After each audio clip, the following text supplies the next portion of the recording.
오늘 조선일보 사설은 40분 만에 배달되는 마약 천지를 정권이 기획했다는 건가? 입니다. 민주당 인사들이 마약 수사는 정권의 기획이라며 이딴 음모론을 펴고 있습니다.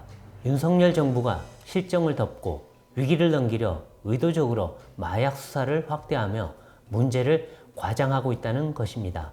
지금 마약은 연예계와 일반인, 대학생, 청소년까지 전방위로 퍼지고 있습니다.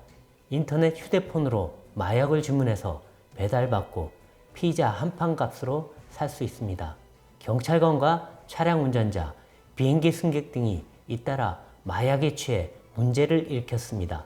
배우 유아인, 이선균, 가수 지드래곤 등 연예인 마약 사건도 끊이지 않습니다.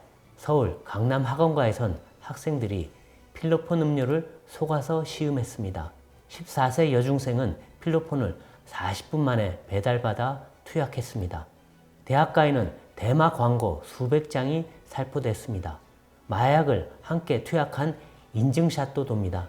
우리나라는 유엔의 마약 청정국 지위를 잃은 지 오래입니다.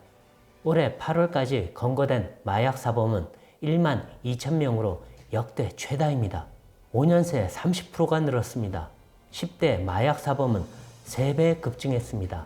텔레그램 등을 통한 10대 마약상도 등장했습니다. 수사기관이 압수한 마약은 5년 전보다 8배 늘었습니다. 가상화폐로 거래가 이루어져 추적도 힘듭니다. 국가 비상상황이라 할 만합니다. 그런데도 민주당 안민석 의원은 정권의 위기 상황에서 연예인 마약 이슈를 터뜨리는 게 우연의 일치일까? 누군가 의도하고 기획했을 수 있다고 했습니다. 황운하 의원은 마약 위험을 과장하며 이를 국면 전환용이나 검찰 수사권 확대 목적으로 활용하는 사람들이 문제라고 했습니다. 하지만 마약 수사가 정치와 무슨 상관이 있나요? 마약 수사한다고 정치 이슈가 덮어지지도 않습니다. 민주당은 헬로윈 참사 때도 마약 단속 때문에 사고를 막지 못한 것처럼 호도했습니다. 검수완박으로 검찰이 마약 전담부서를 없애고 예산도 삭감했습니다.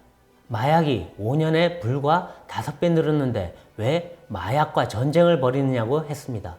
검찰이 마약 수사하면 신고하라며 걸핏하면 제동을 걸었습니다. 마약 확산을 조기에 차단하지 못한 미국과 유럽 대도시들은 지금 좀비 천국이 돼버렸습니다. 이제 와서는 정부 당국이 어찌할 도리가 없어 수수방관하고 있는 상태입니다. 우리도 자칫 방심하면 이런 위기를 맞을 수 있는 경계선에 접근하고 있다는 위험 신호가 들려오고 있습니다. 아무리 정권 비판을 위해서는 수단 방법을 가리지 않는 우리 야당이라지만 마약 수사까지 정쟁 수단으로 삼아서는 안 됩니다. 나라 장래에 큰 해악을 끼치는 업보가 될 수 있습니다. 오늘 조선일보 사설이었습니다.